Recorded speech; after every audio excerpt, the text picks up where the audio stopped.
La réforme de l'assurance chômage constitue le dernier gros dossier traité par Martine Aubry qui vit ses dernières heures au sein du gouvernement. Demain, ce sera son dernier conseil des ministres, un départ orchestré, sans suspense donc, qui doit permettre à Martine Aubry de se consacrer pleinement à la campagne des municipales à Lille pour succéder à Pierre Mauroy.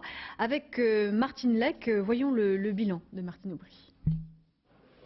Jusqu'au bout, jusqu'à cette réunion sur l'assurance chômage qui va d'ailleurs échouer, Ernest-Antoine Seyer aura été le meilleur ennemi de Martine Aubry. C'est tellement rare d'être avec des hommes élégants. C'est charmant. Mais écoutez, vous avez mis pour me recevoir une écharpe du meilleur goût. Bon, écoutez, si je vous plais, c'est le principal.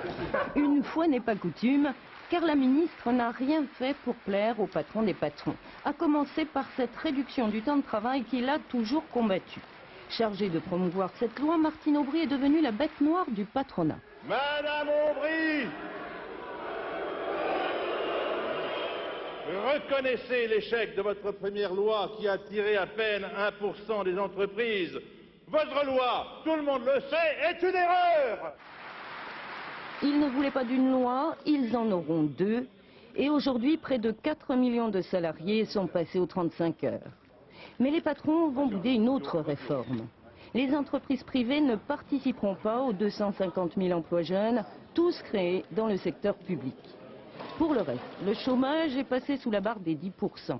La sécurité sociale dégage 5 milliards d'excédents et 6 millions de personnes vont bénéficier de la couverture maladie dont elles étaient exclues. Martine Aubry est aidée par la croissance et elle mène les réformes tambour battant, quitte à bousculer aussi les syndicats. Est-ce que le ministre m'autorise à tirer sur mon cigare? Tout vous est permis, vous le savez bien. Le problème, c'est que quand je tire pas sur mon cigare et que j'en ai envie, après j'ai mauvais caractère et moi j'aimerais mieux que nous soyons plutôt détendus. Malgré les désaccords, Marc Blondel confesse une certaine admiration. Il y a suffisamment de ministres détachés et cyniques pour qu'on en trouve une qui, ma foi, s'accroche à ces dossiers. Plus critique, Alain Deleu. Le patron de la CFTC regrette que le dialogue n'ait pas toujours été au rendez-vous. Notez que comme vous êtes d'accord avec Mme Aubry, ça va bien. Hein, on peut discuter, c'est formidable, c'est vraiment très intéressant. Et on avance.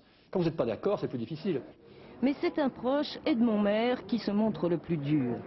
Dans Libération, l'ancien leader de la CFDT accuse Martine Aubry d'être l'acteur d'une gauche autoritaire et jacobine. Elle lui répond devant les députés. Peut-être que la méthode que nous avons employée en l'an 2000 ne correspond pas à ce qu'il défendait à l'époque, mais je crois qu'un jour il reconnaîtra que 40 000 accords signés sur la durée du travail, 60% des Français d'ores et déjà aux 35 heures, c'est peut-être ce qu'il défendait dans les années 70 avec un particulier talent à la tête de la CFDT, c'est ce que je préfère retenir de lui. Pendant 3 ans, Martine Aubry a bénéficié de la complicité totale du Premier ministre. Avec elle, il perd un ministre de choc et un soutien politique sans faille.